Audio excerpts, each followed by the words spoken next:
찰싹. 고작 변호사 나부랭이가 우리 아들 발목이나 잡고 앉아있어? 뺨을 후려치는 소리가 호텔 라운지 대리석 바닥에 울려 퍼졌습니다.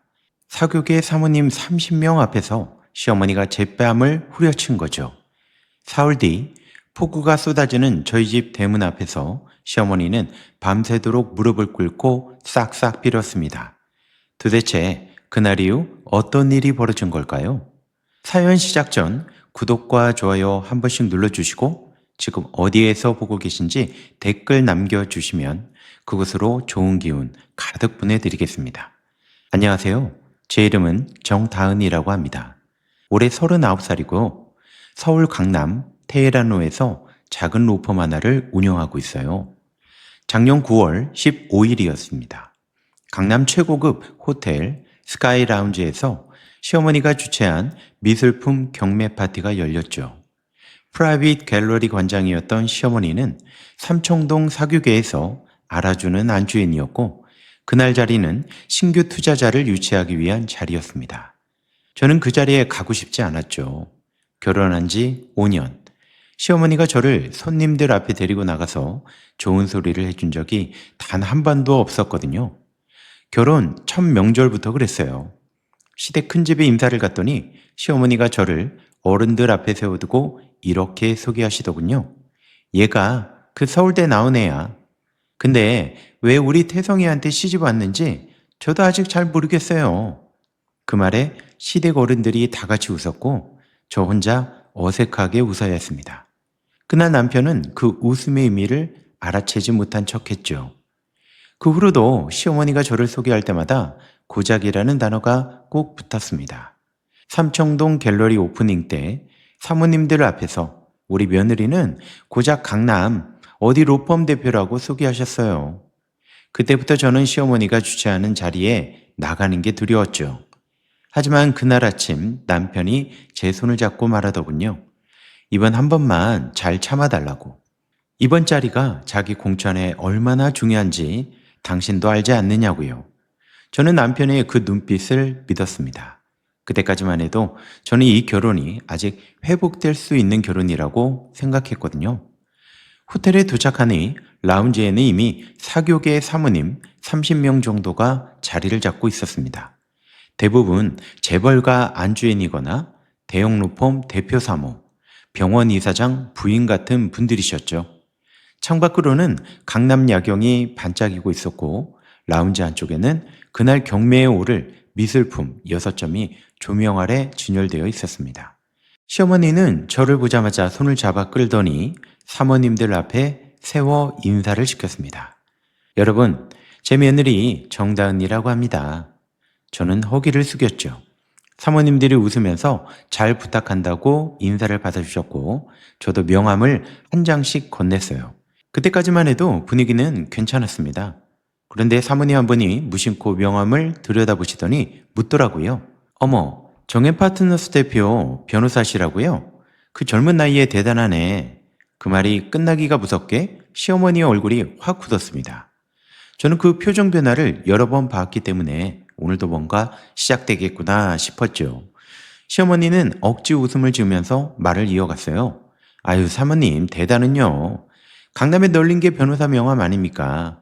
우리 며느리는 그냥 흔한 변호사 중 하나예요. 우리 태성이 앞길에 도움이나 되면 다행이죠. 사모님들 사이에서 어색한 웃음이 흘렀습니다. 명함을 들여다보던 사모님은 조용히 명함을 핸드백에 넣으시고 시선을 돌리시더군요. 저는 뺨이 화끈거리는 걸 참으면서 그저 고개를 숙이고 있었습니다. 시어머니가 다시 저를 돌아보시더니 왼손으로 제 어깨를 툭 밀치듯 두드렸습니다. 그러면서 나지막이 하지만 옆 사모님들이 다 들을 수 있는 목소리로 말하더라고요. 너 오늘 왜 이렇게 얌전한 척이야? 평소처럼 우리 아들 앞길 회방이나 놓치 그러니? 저는 숨을 삼켰죠. 사모님들의 시선이 일제히 저에게 쏠렸어요. 저는 뭐라고 말을 해야 할지 몰라서 그저 시어머니를 바라보기만 했습니다. 그때였어요. 시어머니가 갑자기 제 명함을 라운지 바닥에 툭 집어던지시더니 손을 들어 올리시더군요. 고작 변호사 나부랭이 주제에 어디서 감히 찰싹. 호텔 라운지 대리석 바닥에 그 소리가 울려 퍼졌습니다. 사모님 30명이 일제히 숨을 죽였죠. 어떤 분은 시선을 돌리셨고 어떤 분은 눈을 크게 뜨고 저와 시어머니를 번갈아 봤습니다. 흩어진 명함들이 대리석 바닥에 뒹굴렀고 저는 그 자리에 그대로 서 있었어요. 이상하리 많지 눈물이 나오지는 않았습니다. 뺨을 어루만지지도 않았어요. 저는 그저 시어머니 얼굴을 가만히 응시했죠. 결혼 5년간 명절마다, 사교계 자리마다, 시댁 어른들 모임마다 시어머니는 늘 저를 고작이라고 소개했습니다. 고작 변호사, 고작 서울대 나온 여자, 고작 자기 힘으로 로펌 차린 며느리. 저는 그때마다 삼켰습니다. 결혼이라는 게 원래 이런가 보다 하고요. 그때마다 남편은 어머니가 원래 그런 분이라고 말하고 그냥 넘어갔죠. 사과 한번 시켜준 적이 없었습니다. 하지만 그날 뺨을 맞는 순간 저는 알았어요. 이건 삼키고 지나갈 일이 아니라는 걸요. 저는 그때 조용히 라운지를 걸어 나왔습니다. 하이힐 굽이 대리석 바닥을 두드리는 소리가 그 넓은 라운지에 유난히 크게 울렸죠. 사모님 한 분이 저를 부르시는 듯 팔을 뻗으셨지만 저는 걸음을 멈추지 않았어요. 등 뒤에서 시어머니가 뭐라고 소리치는 것 같았지만 저는 뒤를 돌아보지 않았습니다. 호텔 로비를 지나 회전문을 밀고 나오자 서늘한 밤바람이 얼굴에 부딪혔습니다. 저는 택시를 잡지 않았어요. 대신 강남대로를 걸어서 집으로 향했습니다. 뺨은 화끈거렸지만 이상하게 머릿속은 얼음처럼 차가워지고 있었거든요. 그날 밤 남편은 새벽 2시가 다 돼서야 집에 들어왔습니다. 저에게 아무 말도 하지 않더라고요. 이튿날 아침이었습니다. 저는 밤새 한숨도 자지 못했어요. 뺨은 여전히 부어 있었고 손등에는 지난밤 명함을 밟고 지나오면서 생긴 종이 자국이 남아 있었습니다. 남편은 새벽에 들어와서 소파에서 잠을 잤고 아침 6시가 되기 전에 조용히 옷을 갈아입고 검찰청으로 나갔죠. 저는 화장으로 뺨에 붉은 자국을 덮었습니다. 파운데이션을 3번이나 덧발라도 자국이 완전히 가려지지 않아서 결국 선글라스를 챙겼어요. 남편이 자기 발로 저를 찾아오지 않는다면 제가 가서 확인해야 했습니다. 이 사람이 정말 저의 남편인지 아니면 시어머니의 아들이기만 한지요. 아침 일찍 서초동 검찰청으로 향했습니다. 남편의 사무실은 검찰청 8층에 있었거든요. 로비 안내 데스크를 통과할 때 안내 직원이 저를 알아보고 인사를 건넸습니다. 결혼 초에는 제가 남편을 마중하러 자주 왔었거든요. 8층 복도를 걸어가는 동안 남편의 동료 검사 몇 사람과 마주쳤어요. 그분들이 저를 알아보고 어색하게 목례를 하시더군요. 어제 사교계 뺨 사건이 벌써 서초동에 소문이 났나 싶어 저도 모르게 뺨 쪽으로 손이 올라갔다가 다시 내려왔습니다. 문을 두드리자 남편이 자리에서 일어나 저를 맞았죠. 하지만 표정이 좋지 않았습니다. 남편은 저를 보자마자 문부터 닫더니 낮은 목소리로 말했습니다. 당신 여기 웬일이야? 지금 부장검사 인사 발표 앞두고 검찰청이 어떤 분인지 알잖아. 아내가 대낮부터 검사방에 찾아오면 사람들이 뭐라고 하겠어? 저는 남편을 바라보면서 조용히 선글라스를 벗었죠. 땀의 붉은 자국이 남편에게 그대로 보이도록요. 남편은 그 자국을 보고도 표정이 변하지 않았어요. 오히려 한숨을 내쉬면서 자리에 앉으라고 하더군요. 남편 사무실 벽에는 검사 임관 사진, 대통령 표창장, 그리고 결혼식 때 저희 두 사람이 웃고 있는 사진이 나란히 걸려 있었습니다. 저는 그 사진 속에 저를 잠시 응시했죠. 그때의 저는 아직 이 결혼을 믿고 있었습니다. 어머니가 어제 라운지에서 좀 과하셨다는 얘기는 들었어. 미안해. 그런데 당신도 알잖아.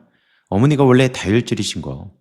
이번 파티가 어머니한테도 얼마나 중요했는지. 어머니가 요즘 갤러리 자금 때문에 좀 예민해서 그래. 남편은 마치 회사에서 부하 직원한테 사정 설명하듯 담담하게 말을 이어나갔습니다. 뺨 얘기, 어머니 얘기, 자금 얘기. 어디에도 저의 얼굴에 관한 이야기는 없었죠. 저는 남편의 얼굴을 가만히 응시했습니다. 남편의 눈빛에는 저에 대한 걱정이 단 하나도 없더라고요. 당신, 나 어제 사모님 30명 앞에서 뺨 맞았어. 그런데 당신이 나한테 처음 하는 말이 왜 여기 왔냐는 거야? 저는 목소리가 떨리는 걸 참으면서 말했죠. 남편은 그때서야 뭔가를 깨달았다는 듯 저에게 다가와 어깨를 잡았어요. 하지만 그 손길에는 다정함이 없었습니다. 오히려 저를 진정시키기 위한, 문제를 덮기 위한 손길이었죠. 다은아, 지금 총선 공천이 코앞이야. 어머니가 삼청동 갤러리로 후원자들 관리하시는 거 당신도 알잖아. 이번에 나 공천 받으면 여의도 가는 거야. 그때 되면 어머니한테 사과 받아줄게. 지금은 조금만 참아줘, 어? 당신이 이해심 넓잖아. 이해심이 넓다는 말.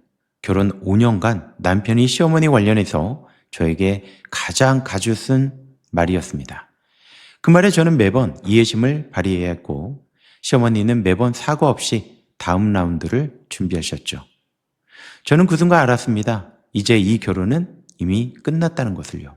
남편의 머릿속에 저는 아내가 아니었습니다. 자기 공천에 붙어있는, 잘못하면 리스크가 될 수도 있는 관리 대상이었던 거예요. 가슴이 먹먹해졌습니다. 눈물이 나올 것 같았지만 저는 그냥 그 눈물을 삼켰죠. 남편은 자기 휴대폰을 보면서 뭔가를 확인하더니 갑자기 자리에서 일어났습니다.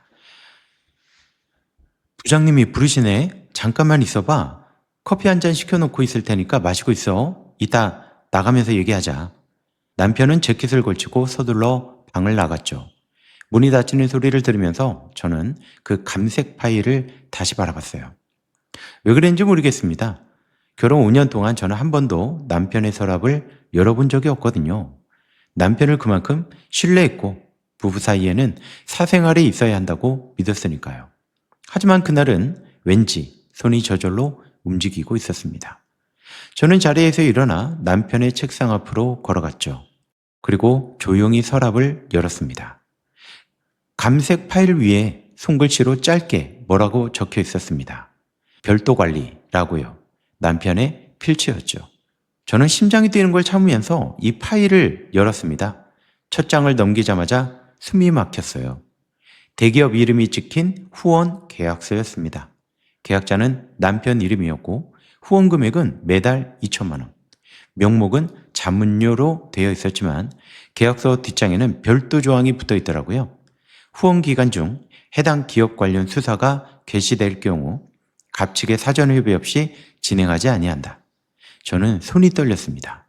이건 자문료가 아니었어요. 이건 검사의 수사권을 팔아넘긴 계약서였습니다. 만약 이 문서가 언론에 유출되면 남편은 검사 파면은 물론이고 형사 입건까지 될 사안이었죠. 저는 다음 장을 넘겨봤습니다. 그 다음 장에는 정당 관계자 이름과 함께 공천 관련 메모가 붙어 있더라고요. 지역구 배정과 관련해서 특정 기업의 지원이 명시적으로 조건으로 걸려있는 문서였습니다. 어느 지역구를 받으려면 어느 기업이 얼마를 후원해야 한다라는 식으로 아주 구체적인 숫자가 적혀 있었죠. 파일 뒤쪽에는 몇 년치 자금 흐름을 정리한 표도 있었어요. 매달 2천만 원, 3년간 총 7억 2천만 원. 어떤 달에는 추가 후원금 명목으로 5천만 원이 별도로 들어온 기록도 있었습니다. 대기업 자금이 이 갤러리를 거쳐 남편에게 흘러간 정황이 이 표에 그대로 남아 있었던 거예요. 시어머니의 갤러리는 미술관인 동시에 남편의 스폰서 창구였던 겁니다. 저는 그 자리에 몇 초간 얼어붙었어요. 어제 뺨을 맞았을 때보다 훨씬 더 큰 충격이었죠. 결혼 5년 동안 제가 사랑한다고 믿고 있던 남자는 정의로운 검사 코스프레를 하면서 뒤로는 대기업 돈을 받고 공천을 위해 자기 수사권을 담보로 잡힌 사람이었죠. 그리고 그 자금을 세탁해준 사람이 어제 저희 뺨을 때린 바로 시어머니였습니다. 속에서 뭔가가 끓어오르더니 배신당한 느낌이 들었습니다. 저는 눈을 뜨고 휴대폰을 꺼냈죠. 사진첩을 열어서 문서 촬영 앱을 실행시켰습니다. 손이 떨려서 초점이 자꾸 흔들렸지만 저는 한 장 한 장 정확히 사진으로 촬영했죠.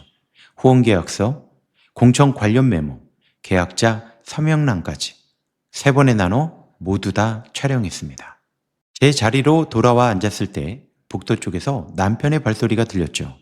문이 열리자 남편은 제가 얌전히 앉아있는 모습을 보고 안심한 듯 웃었습니다. 커피 시켜놨어? 하고 물어보면서 자기도 자리에 앉더군요. 저는 대답 대신 자리에서 일어섰습니다. 당신 바쁜 것 같으니까 나 그냥 갈게. 이따가 저녁에 봐요. 검찰청 8층에서 엘리베이터를 타고 로비로 내려왔습니다. 로비를 걸어 나오면서 저는 휴대폰을 열어 방금 찍은 사진을 하나하나씩 확인했죠. 6장 모두 선명하게 찍혀 있었습니다. 저는 그 사진들을 개인 이메일로 즉시 전송해 두었어요. 혹시 휴대폰이 어떻게 될지 모르잖아요. 저는 택시를 잡아 탔습니다. 기사님이 어디로 갈까요? 하고 물으시더군요. 저는 잠시 대답을 미루다가 말했습니다. 성북동으로 가주세요. 그렇게 그날 택시를 타고 성북동 언덕을 올라가는 동안 저는 아버지 번호를 눌렀습니다. 통화 연결음이 3번째 울리기도 전에 아버지의 목소리가 들렸죠. 그래 다은아, 웬일이야? 저는 창밖 성북동 골목을 바라보면서 짧게 대답했습니다. 네 아버지, 저 오늘 집에 좀 잠깐 들리려고요. 전화기가 끊기고 나서 저는 창문에 이마를 기대었습니다. 5년 만이었어요. 다시 이 언덕을 오르는데 5년이 걸렸습니다. 대문 앞에 택시가 멈추자 이미 대문이 열려 있었어요. 아버지가 대문 앞 계단에 서 계셨습니다. 검은 코트를 걸치신 아버지는 저를 보자마자 아무 말 없이 두 팔을 벌리셨죠. 저는 캐리어도 없이 그저 핸드백 하나만 든 채 대문을 지나 계단을 올라갔습니다. 아버지는 제 어깨를 조용히 감싸시더니 서재로 이끄셨어요. 저 대가는 5년 전과 거의 그대로였습니다. 어머니가 살아계셨을 때부터 놓여있던 벽시계, 서재 창가에 오래된 안락의자, 그리고 아버지의 서재 책상 위에 놓인 어머니의 사진. 아버지는 서재 문을 닫으시고 저를 안락의자에 앉히셨습니다. 그리고 조용히 저의 얼굴을 보시더니 뺨을 살펴보셨어요. 화장으로 덮었던 자국이 눈물에 지워지면서 붉은 손자국이 그대로 드러났습니다. 아버지의 표정이 그 순간 변했죠. 어제까지 저에게 아버지였던 얼굴이 눈앞에서 얼음처럼 굳어가더군요. 저는 아버지의 눈을 보면서 담담하게 말씀드렸습니다. 그리고 어제 시어머니가 사교계 모임에서 저를 뺨을 때린 이야기. 저는 핸드백에서 휴대폰을 꺼내 아버지께 보여드렸습니다. 아침에 서초동 검찰청 남편 서랍에서 스캔한 서류 6장이었죠. 대기업 후원계약서, 공천대가성 거래 메모, 자금 흐름표, 그리고 시어머니 갤러리 계좌를 경유한 우회 자금 흐름까지. 아버지는 손끝으로 화면을 한 장씩 넘기시면서 서류를 확인했습니다. 표정은 조금도 변하지 않으셨지만 안경 너머의 눈빛이 점점 차가워지고 있었죠. 특히 갤러리 계좌를 경유한 자금 흐름표를 보실 때 아버지가 짧게 혼잣말처럼 중얼거리셨습니다. 삼청동에서 이런 식으로 세탁을 해왔구나. 마지막 장을 다 보시고 나서 아버지가 조용히 물으셨어요. 이거 원본 어디 있니? 남편 사무실 감색 파일 안에 원위치로 돌려놨어요. 남편은 제가 봤다는 걸 당연히 모르죠. 잘했다. 아버지가 짧게 대답하셨습니다. 그리고 나서 제 눈을 다시 응시하시면서 물었죠. 그래, 너 앞으로 어떻게 할 거야? 이혼할 거니? 저는 잠시 대답을 미뤘습니다. 그리고 아버지의 손을 조금 더 꽉 잡은 채로 말씀드렸죠. 네, 아버지. 이혼할 것 같아요. 그런데 아버지, 저 임신 3개월이에요. 아버지의 손이 잠깐 멈췄습니다.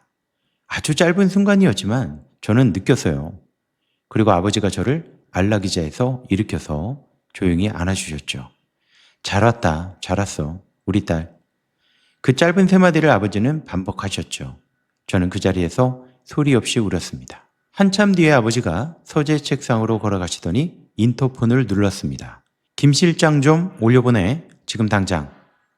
10분도 지나지 않아 서재 문이 열렸죠. 김 실장이 서류 가방을 들고 들어왔습니다. 김 실장은 저를 보자마자 짧게 목례를 하시더군요. 아버지의 오랜 오른팔이었던 그분은 제 결혼식 때 아버지 대신 축의금을 전해주셨던 분이기도 했습니다. 그때 김 실장이 축의금 봉투를 저에게 건네시면서 하셨던 한마디가 아직도 기억에 남아요. 아씨, 언제든 저희가 필요하면 부르세요. 저희는 언제나 성북동에 있습니다. 그 말이 5년 만에 이 서재에서 그대로 되살아나고 있었습니다. 아버지는 서재 창밖을 잠깐 보시더니 낮은 목소리로 말했죠. 김 실장, 오늘부터 삼청동 프라이빗 갤러리 관장 그 송혜란 여사 관련 모든 자금 라인을 확인해. 사설 펀드 자금은 오늘 안으로 전량 회수 지시하고 미술품 담보 대출은 연장 불허 조치, 갤러리 담보 미술품 감정가, 재평가 이슈를 은행 리스크 관리팀에 조용히 흘려. 그리고 서초동 검찰청, 최태성 검사 관련해서 이 서류들 언론에 유출되지 않도록 관리하면서 특별 감사 라인을 조용히 진행시켜. 김 실장이 서류 가방에서 태블릿을 꺼내 아버지의 지시를 하나하나 메모했습니다. 마지막 항목까지 받아 적고 나서 김 실장이 짧게 대답했죠. 오늘 저녁 안에 모든 라인 정리해서 보고 드리겠습니다. 그리고 저를 바라보시면서 한마디 하셨어요. 아씨, 저희가 성북동에 있다고 5년 전에 말씀드렸던 그대로입니다. 그때 저는 처음으로 오늘 하루 만에 살짝 웃었습니다. 김 실장이 서재를 나가고 나서 아버지가 다시 저에게 오셨죠. 그리고 제 어깨를 두드리며 말씀하셨습니다. 다하나, 오늘부터 저 두 사람은 자기들이 왜 무너지는지 모르는 채로 무너질 거야. 넌 오늘 밤부터 이 집에서 편히 자거라. 아무 걱정하지 말고. 이튿날 새벽이었습니다. 김 실장은 밤을 새워 아버지의 지시를 실무 라인으로 옮겨놨어요. 사설펀드 주요 투자자들에게는 서로 다른 채널을 통해 대체 투자처가 제안되었고 은행 리스크 관리팀에는 미술품 감정가, 재평가 이슈가 조용히 접수되었습니다. 같은 시각 삼청동에서는 시어머니가 갤러리 사무실에 출근하고 있었죠. 시어머니는 매일 아침 9시 반이면 삼청동 갤러리 문을 열고 커피 한 잔을 내리시면서 사교계의 단톡방을 확인하는 게 오랜 습관이었습니다. 그날 아침도 시어머니는 지하 주차장에서 차를 내려 갤러리로 향했죠.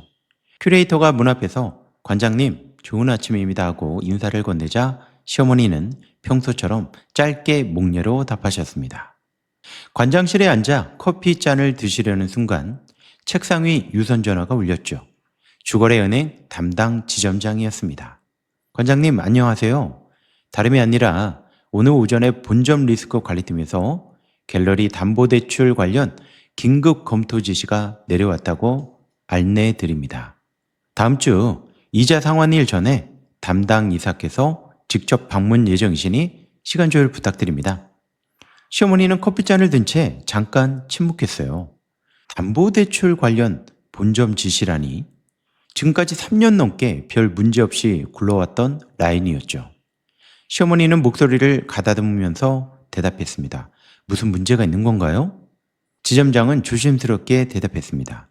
아직 저희 지점에서도 정확한 사유는 전달받지 못했습니다.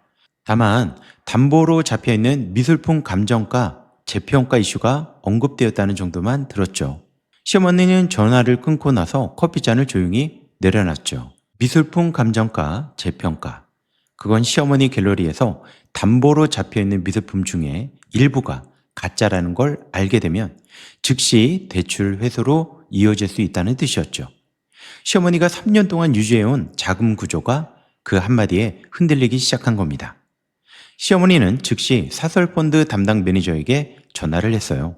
이 매니저는 청담동에서 시어머니의 사교계 인맥을 상대로 몇 년째 자금을 관리해오던 사람이었습니다. 여보세요? 강 매니저. 어제 저녁 이후로 펀드 자금 상황 어때요? 아무 문제 없죠? 매니저의 목소리가 아주 조심스러웠습니다. 관장님, 사실 그 문제로 오늘 아침 연락드리던 참이었어요.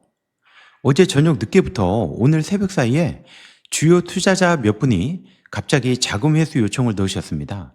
총 20억 정도인데 다른 라인으로 대체 자금을 구하기 어려운 상황이에요. 시어머니는 눈을 감았습니다. 20억이라니? 갤러리 담보대출과 사설펀드가 동시에 흔들리는 이 조합은 시어머니 30년 사교계 경력에도 처음이었습니다. 매니저, 그런 일을 어떻게 하루아침에 벌어질 수가 있죠? 누가 지금 자금 회수 요청한 거예요? 관장님, 저도 그게 이상해서 지금 확인 중입니다. 회수 요청하신 분들이 하나같이 갑자기 다른 투자처로 옮긴다고만 말씀하시고 자세한 이유는 말씀하지 않으세요. 그런데 회수 요청 시점이 어제 저녁 자정 무렵으로 거의 동일합니다. 시어머니는 전화를 끊었죠. 커피는 이미 식어 있었습니다. 그 다음으로 시어머니는 아들에게 전화를 걸었어요. 태성아, 라는 목소리로 통화 연결음을 기다리셨죠. 하지만 남편은 그날따라 전화를 받지 않았습니다. 검찰청에서 회의 중이라는 메시지만 잠시 뒤에 도착했죠. 같은 시각 성북동 저택에서는 저와 아버지가 조용히 아침을 먹고 있었습니다. 아버지가 신문을 접으시면서 저에게 물으셨죠. 어젯밤 잠은 좀 잤니? 네, 아버지. 오랜만에 편히 잤어요. 그래, 앞으로 계획은 좀 생각해 둔 게 있어? 이혼 소송 시점은 어떻게 잡을 생각이니? 저는 커피잔을 감싸준 채 대답했죠. 시댁 자금 구조가 무너지는 걸 남편과 시어머니가 다 알게 된 뒤에요. 그때 소장을 제출하는 게 가장 괜찮을 것 같아요. 아버지는 짧게 고개를 끄덕이셨습니다. 그리고 창밖 정원을 잠깐 바라보시더니 조용히 물었죠. 그래, 그 시점이 좋겠구나. 서울 시내 어디선가 저와 아버지의 이름을 아직 모르는 채로 시어머니가 흔들리기 시작한 그 시각, 저는 처음으로 편안한 아침을 맞이하고 있었습니다. 그날 저녁이었어요. 저는 성북동 저택 서재에서 아버지와 함께 앉아 있었죠. 김 실장이 서류 가방을 들고 다시 저택으로 올라오셨습니다. 김 실장의 얼굴이 조금 굳어 있었어요. 하지만 그건 불안이 아니라 임무를 정확히 수행하고 있다는 자의 냉정함이었습니다. 의장님, 오늘 하루 상황 보고 드리겠습니다. 김 실장이 서재 소파에 앉아 태블릿을 꺼냈죠. 저는 아버지 옆에 앉아서 함께 보고를 들었습니다. 아버지는 손을 얹으신 채 김 실장의 보고를 조용히 들으셨죠. 마지막 항목까지 다 듣고 나서 아버지가 물으셨습니다. 청담동 사교계 쪽은? 김 실장이 짧게 웃었습니다. 그건 저희가 손대지 않아도 이미 자기들끼리 진행 중입니다. 오미라 사모님 쪽에서 어제 라운지 사건 이후로 상당히 실망하신 것 같습니다. 오늘 저녁에 사교계 상위 단톡방에서 관장 여사가 강제 퇴장 처리되었다는 정보가 들어왔습니다. 오미라 사모님이 사모님들 개인 톡방에도 짧은 메시지를 뿌리셨다고 하는데요. 며느리 뺨을 30명 앞에서 때리는 사람은 우리 자리에는 앉을 수 없다라고요. 저는 그 이름을 듣고 잠시 눈을 감았죠. 오미라 사모님은 청담동 사교계 원로 부인이셨거든요. 그분은 시어머니가 오랫동안 존경한다는 신용을 해온 분이었고 어제 뺨 사건 때 라운지 맨 앞자리에 앉아 계신 분이기도 했습니다. 그리고 오미라 사모님은 사교계 안에서 한번 신뢰가 깨진 사람은 두 번 다시 자기 자리에 앉히지 않는 분으로 굉장히 유명한 분이셨죠. 같은 시각 삼청동에서는 시어머니가 갤러리 관장실에서 휴대폰을 손에 든 채 서 계셨습니다. 저녁 8시가 넘어가는 시간이었어요. 시어머니는 그날 종일 청담동 사교계 사모님들에게 전화를 걸었습니다. 갤러리 자금 문제로 급하게 상의드릴 게 있다는 명목이었죠. 첫 통화는 오미라 사모님이었습니다. 하지만 오미라 사모님은 벨이 10번 넘게 울릴 때까지도 전화를 받지 않으셨어요. 두 번째, 세 번째 사모님들도 역시 마찬가지였습니다. 다들 시어머니의 이름이 휴대폰 화면에 뜨자마자 거절 버튼을 눌렀던 겁니다. 30년 사교계에서 그런 대접을 받아본 적이 없는 시어머니는 뭔가가 잘못돼 가고 있다는 걸 느끼기 시작했죠. 시어머니는 마지막으로 청담동 상위 단톡방을 확인하시려 채팅 앱을 열었어요. 그런데 단톡방이 사라져 있었습니다. 삼청동 프라이빗 갤러리 관장 채팅방도 청담동 사교계 여사님들 채팅방도 시어머니 이름은 그날 저녁 어느새 강퇴 처리가 되어 있었던 겁니다. 시어머니는 즉시 남편에게 전화를 걸었죠. 그러나 남편은 그 시간 서초동 검찰청에서 이미 다른 문제로 부장검사 앞에 앉아 있었습니다. 부장검사가 남편에게 짧게 말하고 있었죠. 최 검사, 이번 인사에서 자네 이름이 좀 미묘하게 걸려 있어. 위에서 자네 자문료 라인 관련해서 확인해 봐야겠다는 얘기가 나왔다는데 자네 이번 공천은 좀 조심스럽게 접근하는 게 좋겠어. 남편도 이유를 모른 채 인사 발표를 앞두고 자기 공천 라인이 갑자기 흔들리고 있다는 정황을 듣고 있던 중이었습니다. 성북동 저택 서재에서는 김 실장이 마지막 보고를 마치고 서재를 나갔죠. 아버지가 창가로 걸어서 서울 시내를 내려다보고 계셨습니다.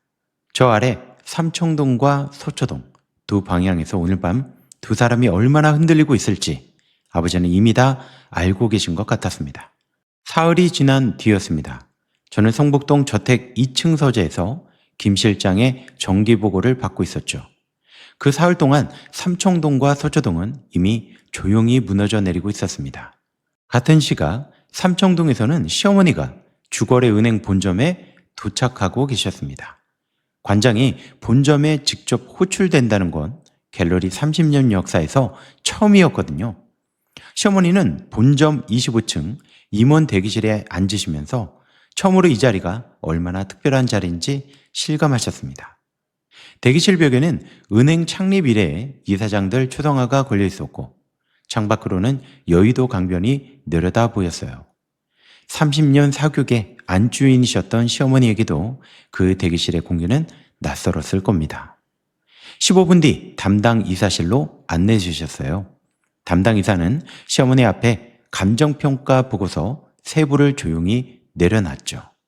관장님, 결론부터 말씀드리면 저희 은행에서 담보로 잡고 있던 미술품 25점 중 3점에 대해 감정평가원 재감정 결과 위적 판정이 나왔습니다. 문제의 3점은 감정가 총 80억 원 어치입니다. 이 결과에 따라 저희는 본 대출 계약의 담보 부실 조항에 근거해 대출 전액을 조기 상환 요구합니다. 사흘 이내에 100억 원 중도금 상환이 이루어지지 않으면 저희 갤러리는 담보권을 실행할 수밖에 없습니다. 시어머니는 감정평가 보고서를 손에 든 채 아무 말도 하지 못했죠. 위적 판정이 난 3점은 시어머니가 몇 년 전 홍콩과 파리 경매에서 사설 라인을 통해 구입하신 작품이었습니다. 3점을 시어머니는 총 40억에 사셨는데 은행에는 80억짜리 담보로 잡으셨거든요. 그 감정서를 발급한 감정사가 요즘 다른 사건 때문에 신뢰가 흔들리고 있다는 걸 시어머니도 알고 계셨습니다. 하지만 그 감정사가 하필 지금 이 시점에 시어머니의 그림에 대해서만 재감정을 받을 이유는 아무 데도 없었죠. 관장님, 이건 은행 차원의 결정이 아닙니다. 본점 리스크 관리팀에서 저희 지점에 지시한 상황이에요. 저희로서도 절차대로 진행할 수밖에 없습니다. 시어머니는 담당 이사의 얼굴을 바라보면서 겨우 대답했죠. 사흘이면 너무 짧아요. 좀 유예를 시켜주실 수 없나요? 담당 이사님, 저희 갤러리는 삼청동에서 30년 된 갤러리입니다. 실내 문제가 아니라 이건 시간의 문제예요. 담당 이사는 조용히 고개를 저었죠. 관장님, 저희도 마음이 편치 않지만 이번 건은 위에서 이미 판단이 끝난 상황이에요. 부디 이해 좀 부탁드릴게요. 저희 지점 차원에서도 도와드릴 수 있는 부분이 하나도 없어요. 시어머니는 은행 본점을 나오면서 무릎이 흔들렸죠. 삼청동 갤러리로 돌아오시는 차 안에서 시어머니는 한강대교를 건너면서 잠깐 창밖을 바라봤습니다. 저 아래 강물은 어제와 똑같이 흐르고 있었는데 그 차 안에서 시어머니의 세계는 완전 다른 방향으로 흘러가고 있었습니다. 시어머니는 사설펀드 매니저에게 또다시 전화를 걸었죠. 3년 넘게 시어머니의 자금을 조용히 굴려주던 매니저였죠. 하지만 이번에는 매니저가 전화를 받지 않았습니다. 2번, 3번 걸어도 역시 마찬가지였죠. 잠시 뒤에 도착한 문자 한 통에 이렇게 적혀 있었습니다. 관장님, 죄송합니다. 지금 저희 쪽 상황이 어려워 당분간 연락이 안 될 거예요. 자금 관련해서는 별도 창구를 알아보시는 게 좋을 겁니다. 시어머니는 그 문자를 몇 번이나 다시 읽으셨죠. 매니저까지 손절한다는 뜻이었습니다. 청담동 사교계에서 시어머니 이름을 지운 그 손이 이제 시어머니의 자금 관리 라인까지 지워나가고 있었던 거예요. 그렇게 시어머니가 마지막으로 손을 댄 곳은 청담동 자택금고였습니다. 몇 년간 개인적으로 모아둔 현금과 금괴가 있었지만 그 금액을 다 털어도 20억을 넘지 못했어요. 청담동 자택을 담보로 잡는 방법도 계산해 봤지만 오늘 하루 만에 시어머니의 신용은 서울 시내 어느 금융기관에서도 통하지 않게 되어 있었습니다. 100억 원은 시어머니 개인 자산으로 감당이 안 되는 규모였고 유일하게 남은 해결책은 아들뿐이었죠.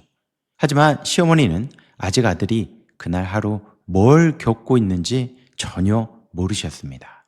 같은 날 오후 서초동 검찰청에서는 남편도 역시 자기 세계가 무너지는 하루를 보내고 있었죠.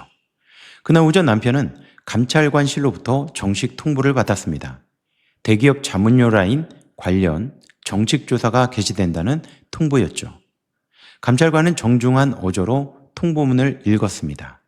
최태성 검사는 오늘부터 감찰 대상자로 지정되며 관련 자료 제출 요구와 소환 조사에 협조해야 한다는 내용이었습니다.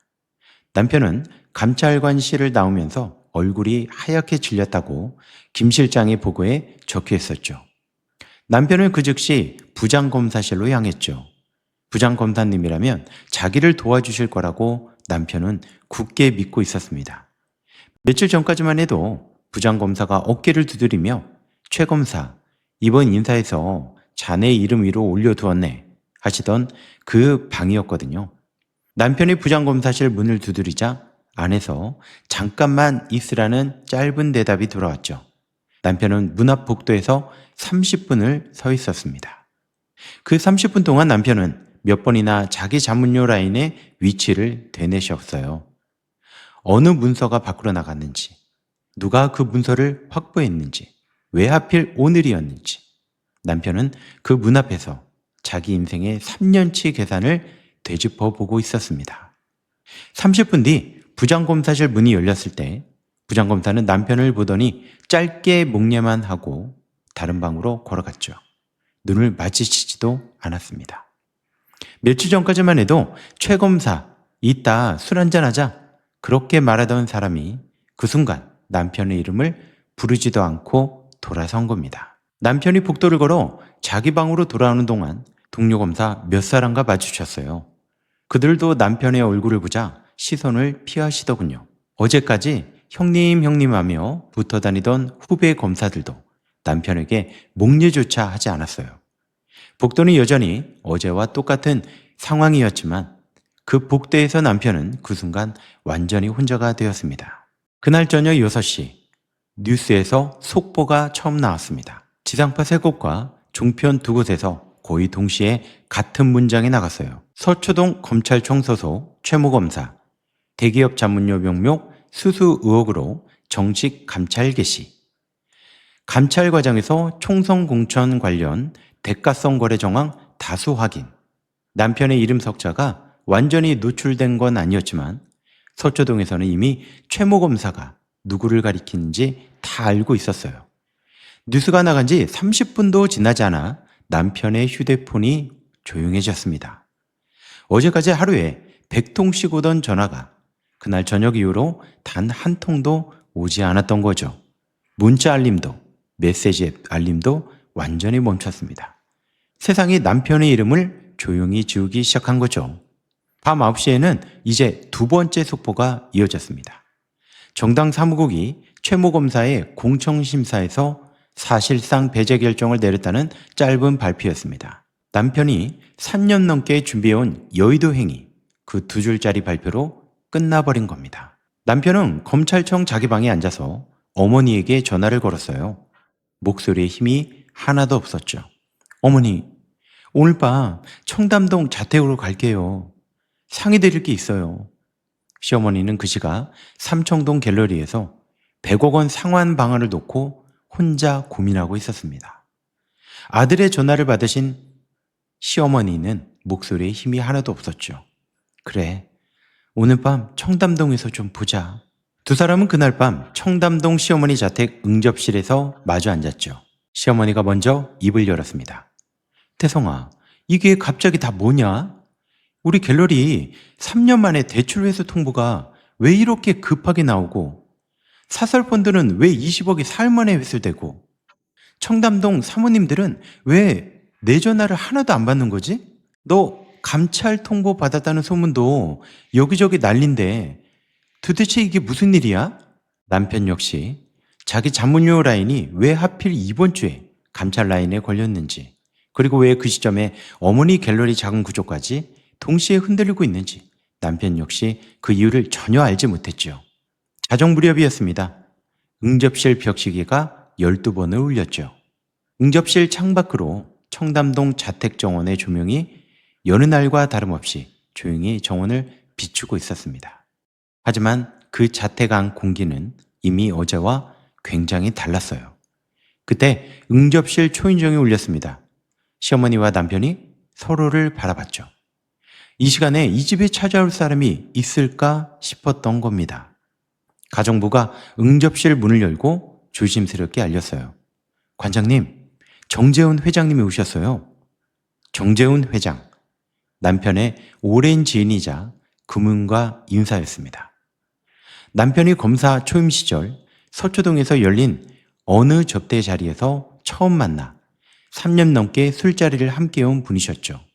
남편이 총선 공천을 누리기 시작한 뒤로 정치자금 라인까지 조율해 주시던 분이었고요. 남편이 형님이라고 부르는 몇 안 되는 분 중 한 분이었습니다. 정재훈 회장이 응접실로 들어오자 남편이 자리에서 벌떡 일어났습니다. 형님, 이 밤에 어떻게 어서 들어오세요. 정재훈 회장은 남편의 인사를 짧게 받고 시어머니께 묵례를 하신 뒤 소파에 앉았습니다.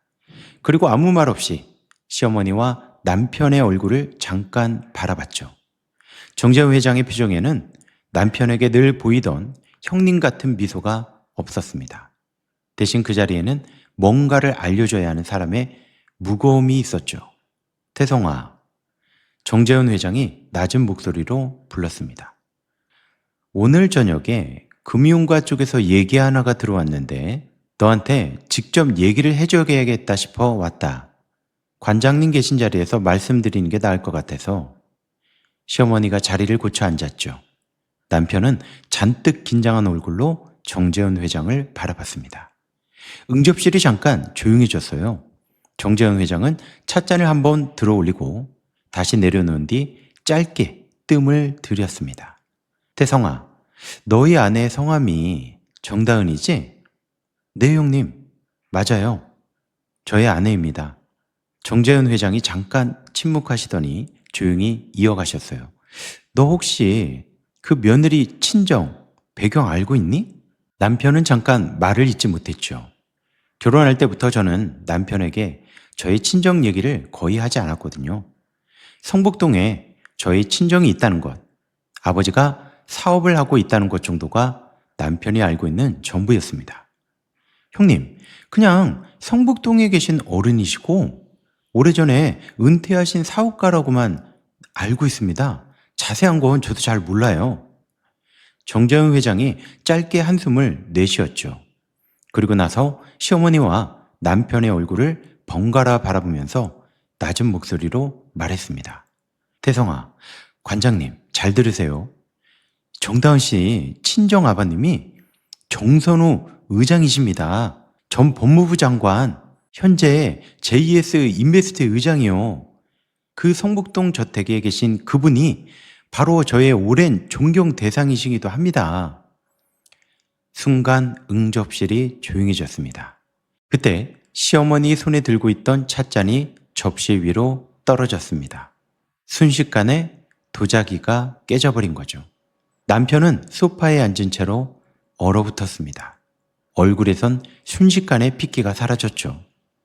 며느리 뺨을 30명 앞에서 때린 사람의 세계에서 지난 사흘간 벌어진 모든 일의 원인이 그 순간 정확하게 정렬되고 있었습니다. 정재훈 회장이 짧게 이야기했어요. 이번 주 갤러리 자금 라인이 왜 이렇게 갑자기 흔들리고 있는지, 태성이 감찰이 왜 하필 이 시점에 걸리는지, 공천 배제가 왜 이렇게 빠르게 확정되는지 그 이유는 저도 정확히는 모릅니다. 다만 서초동과 청담동에서 벌어진 이번 일들의 그림을 그린 손이 어디에서 시작이 된지 지금 여기 계신 두 분이 한번 생각해 보세요. 정재훈 회장은 그렇게 말씀하시고 그 자리를 일어섰죠. 응접실을 나가시기 전에 시어머니께 짧게 한마디 덧붙이셨습니다. 관장님, 저는 지금부터 이 집과 관련된 자리에는 참석하지 않겠습니다. 이해 부탁합니다. 정재훈 회장이 응접실을 나가시고 나서 시어머니는 소파에 그대로 주저앉았습니다. 남편은 두 손으로 얼굴을 감싸준 채 오랫동안 아무 말도 하지 않았죠. 응접실 벽식의 초침 소리가 그 조용한 방 안에 유일한 소리로 남아 있었습니다. 시어머니가 결국 처음으로 소리를 질렀습니다. 태성아, 너 정말 몰랐어? 그 애가 성북동 전선우 의장 딸이라는 거 정말 몰랐냐고. 남편은 아무 말도 하지 않았습니다. 결혼 5년 동안 저희 뒤에 정선우 의장 딸이라는 사실을 남편은 상상조차 하지 못했거든요. 시어머니가 조용히 눈물을 흘렸습니다. 그 눈물은 저를 위해 흘리는 눈물이 아니라 자신의 세계가 무너졌다는 사실에 통곡하는 눈물이었습니다. 다음날 아침이었습니다. JS 인베스트 김 실장의 7시 정기 보고에는 삼청동 갤러리 압수수색 개시라는 한 줄이 맨 위에 올라와 있었죠. 같은 시각 삼청동에서는 검찰 압수수색팀 12명이 갤러리로 들이닥치고 있었습니다. 오전 8시 반 갤러리 앞에 검찰 봉고차 3대가 정차했어요. 큐레이터가 아침 출근을 하다가 그 광경을 보고 걸음을 멈췄습니다. 압수수색은 관장실부터 시작되었어요. 서류함, 컴퓨터 하드디스크, 사설펀드 관련 자금 흐름 기록, 미술품 담보대출 관련 문서. 검찰은 이어서 지하 수장고로 내려갔죠. 위작 판정을 받은 3점을 포함해 미술품 25점 전체가 감정 대상으로 봉인되었죠. 큐레이터 3명이 그 자리에서 참고인 조사를 위해 검찰로 함께 이동했습니다. 시어머니가 관장실로 달려가셨을 때는 이미 봉인 딱지가 서류함마다 붙어 있었습니다. 관장님, 지금 저희와 함께 검찰청으로 이동하셔야 합니다. 라는 수사관의 짧은 안내에 시어머니는 대답을 하지 못했죠. 삼청동 갤러리 30년 역사에서 관장이 자기 갤러리 문을 뒤로 하고 검찰 봉고차에 실려 나간 건 그날 아침이 처음이었습니다. 같은 시각 서초동 검찰청에서는 최태성 검사 파면 절차가 공식 게시되었고요. 오전 9시 정례 브리핑에서 대검찰청은 대기업 자문료 명목 수수 및 공천대가성 거래 혐의로 최모 검사의 파면을 요청했다고 공식 발표했습니다. 오전 11시에는 감찰 결과 요약본이 각 언론사에 배포되었고 오후 2시에 남편의 이름 석자가 뉴스 자막에 완전히 노출되었습니다. 최태성 전 검사 대기업 자문료 명목 3년간 총 7억 2천만 원 수수, 갤러리 계좌 경유, 자금 세탁 정황 확인, 형사 입건 예정.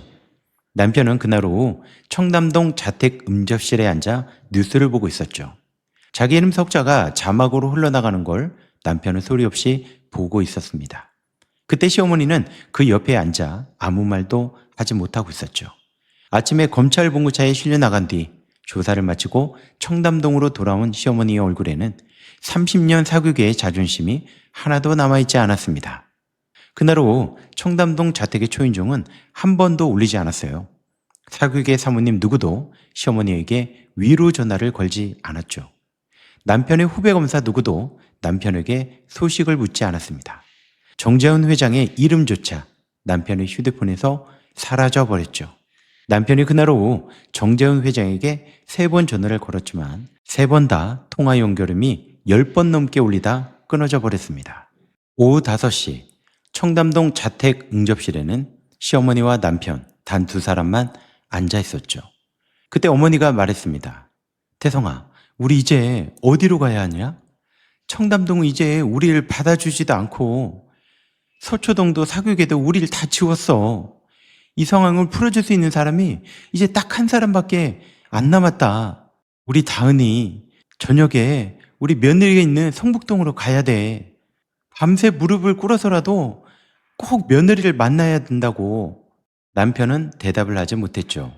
결혼 5년 동안 자기가 얼굴을 보고도 사과 한 번 시키지 않았던 아내에게 이제 자기 인생 마지막 남은 문 하나를 열어달라고 매달리러 가야 하는 상황이었습니다.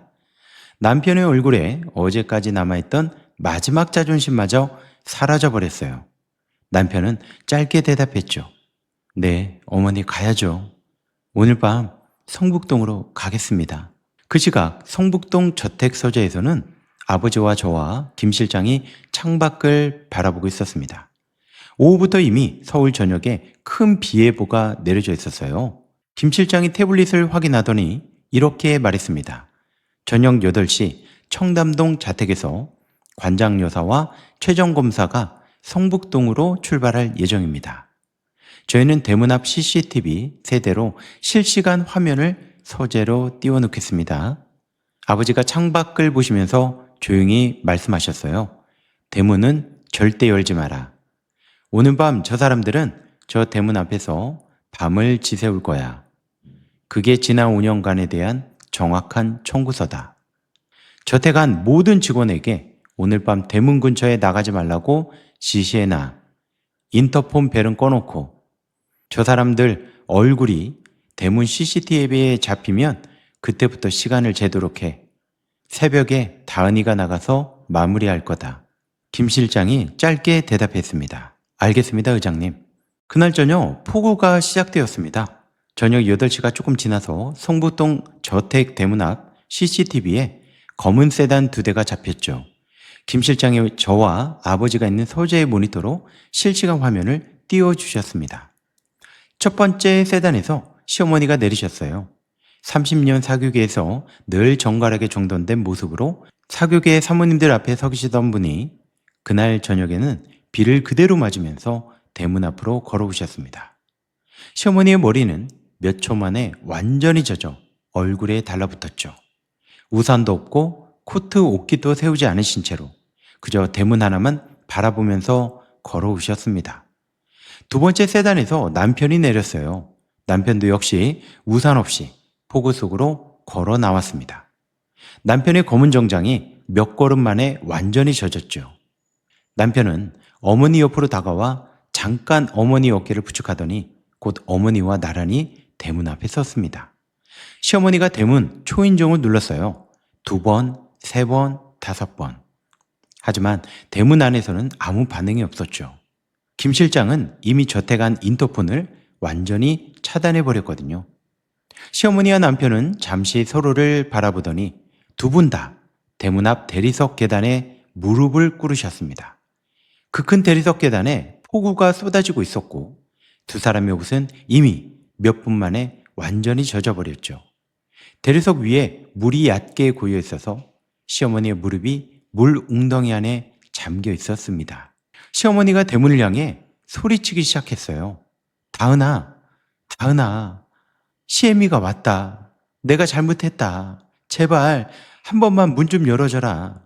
그때 남편도 대문을 향해 소리쳤죠. 다은아, 내가 다 잘못했어. 내가 너랑 산 5년 동안 진짜 너한테 몹쓸 짓을 많이 했다. 미안하다 정말. 호구 소리가 두 사람의 목소리를 반쯤 지우고 있었습니다. 저는 성북동 저택 2층 서재 창가에서 그 장면을 내려다보고 있었어요. 아버지가 제 어깨에 손을 얹으시고 이렇게 말씀하셨죠. 다은아, 오늘 밤은 저 문 열면 안 된다. 저 두 사람은 오늘 밤 저 자리에서 지난 5년을 되새겨야 해. 밤새 저 자리에 있게 두는 것이 저 사람들이 지불해야 할 첫 번째 값이다. 저는 고개를 끄덕였습니다. 이상하게 마음이 흔들리지 않았어요. 5년 동안 시어머니 앞에서 무시를 당하고 뺨을 맞았을 때, 남편 앞에서 이해심을 발휘해야 할 때, 참아야 할 때, 저는 매번 흔들렸거든요. 하지만 오늘 밤 창가에서는 저의 마음이 얼음처럼 고요했어요. 배 안의 아이도 그날 저녁 이상하리만치 조용했습니다. 새벽 3시가 지나면서 폭우가 서서히 약해지기 시작했습니다. 새벽 4시가 되자 비가 완전히 그쳤죠. 성북동 하늘 동쪽으로 아주 옅은 새벽빛이 스며나오기 시작했습니다. 저는 성북동 저택 2층 침실로 내려가 옷을 갈아입었어요. 검은 정장에 낮은 굽구두, 그리고 검은 우산을 손에 들었습니다. 거울 앞에서 잠깐 저의 얼굴을 쳐다봤죠. 아버지가 서재에서 저를 바라보면서 짧게 물었어요. 이제 나갈 거니? 네, 아버지. 이제 나가서 이 이야기를 마무리해야겠어요. 아버지가 조용히 고개를 끄덕이셨습니다. 저는 대문 손잡이를 잡고 조용히 문을 열었어요. 문이 열리는 소리에 시어머니가 고개를 들었죠. 대리석 위에 무릎을 꿇은 채로 얼굴에는 비와 눈물과 시간이 뒤엉킨 흔적이 그대로 남아 있었습니다. 밤새 물 운덩이 안에 있었던 시어머니의 옷은 완전히 젖어 무거워져 있었고 머리카락은 이마와 뺨에 달라붙어 있었습니다. 그때 남편도 고개를 들었어요. 남편의 얼굴에는 어제까지 남아있던 스타 검사의 자신감이 완전히 지워져 있었죠. 시어머니가 저를 보자마자 대리석 위에서 저의 발 쪽으로 기어오셨습니다. 몸이 반쯤 젖은 채로 대리석을 기어오시는 그 모습은 지난 5년간 제가 본 시어머니의 그 어떤 순간과도 달랐어요. 시어머니는 저의 구두를 두 손으로 붙잡았죠. 그 손이 폭우와 밤새 대리석에 눌린 자국으로 붉게 문드러 있었고 손가락 끝은 살짝 떨리고 있었습니다. 다은아, 부탁드릴게요. 이 어미가 잘못했다. 제발 이 어미 좀 살려줘. 태성이도 좀 살려주라. 부탁이다, 다은아. 지난 5년간 저에게 한 번도 사용한 적이 없는 어투로 그렇게 시어머니는 무너져 내리고 있었습니다. 30년 사교계 안주인의 자존심이 그 말 한마디로 완전히 무너지고 있었던 거죠. 저는 시어머니 얼굴을 잠깐 응시하고 조용히 말했죠. 어머니, 이러시면 곤란해요. 일어나세요. 시어머니가 눈물을 흘리면서 또다시 말했습니다. 다은아, 제발 부탁한다. 사흘 안에 100억을 마련 못하면 삼청동이 통째로 넘어가. 태성이도 형사 입건되면 우리 집안은 이제 끝이야. 다은아, 정말 한 번만 부탁할게. 그동안 내가 너한테 진짜 다 잘못했다. 그리고 저는 한마디를 던졌습니다. 이제부터 저는 당신들의 가족이 아닙니다. 모든 법적 절차는 서류로 통보하겠습니다. 시어머니가 다시 저의 구두를 붙잡고 말하려고 했죠. 하지만 저는 한 걸음 뒤로 물러섰습니다. 그리고 뒤돌아서 대문 안으로 다시 걸어 들어갔죠. 등 뒤에서 시어머니가 다은아라고 부르는 소리가 들렸지만 저는 뒤를 돌아보지 않았습니다. 대문이 조용히 닫혔어요.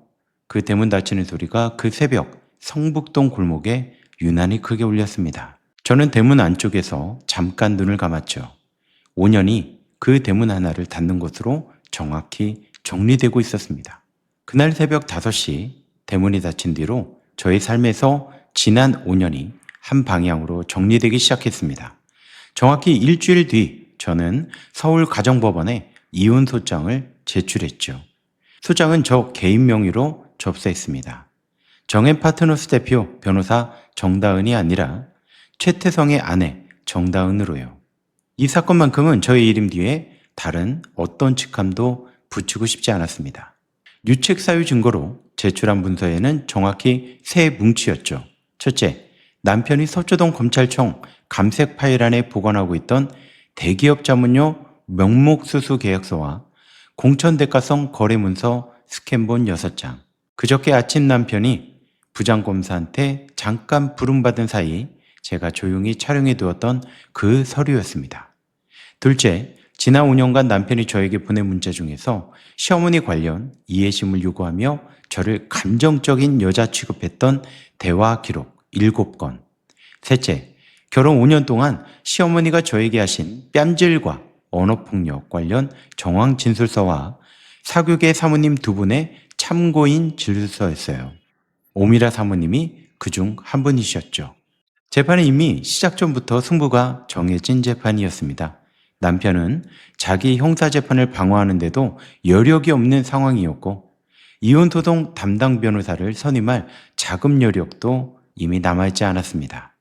국선 변호인이 배정되었지만 국선 변호인도 첫 변론 기일 전에 자기 소견서에서 사건 방어 가능성이 낮다는 평가를 내렸거든요. 결국 판결은 남편을 유책 배우자로 확정하고 위자료 5억 원과 함께 재산 분할해서 저에게 유리한 판단을 내렸습니다. 남편의 남은 재산은 이미 형사사건 관련 추징금으로 대부분 묶여 있었지만 남아있는 자산 전액이 위자료와 재산 분할로 저에게 이전되었습니다.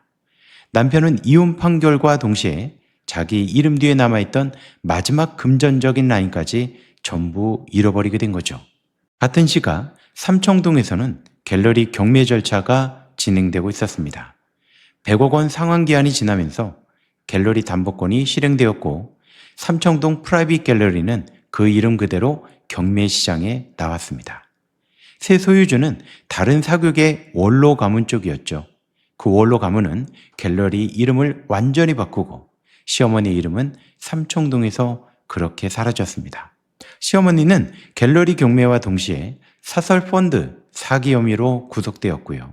20억 규모의 사설 펀드 자금이 처음부터 정상적인 투자 상품이 아닌 유사 수신 구조였다는 사실이 검찰 조사에서 드러났습니다.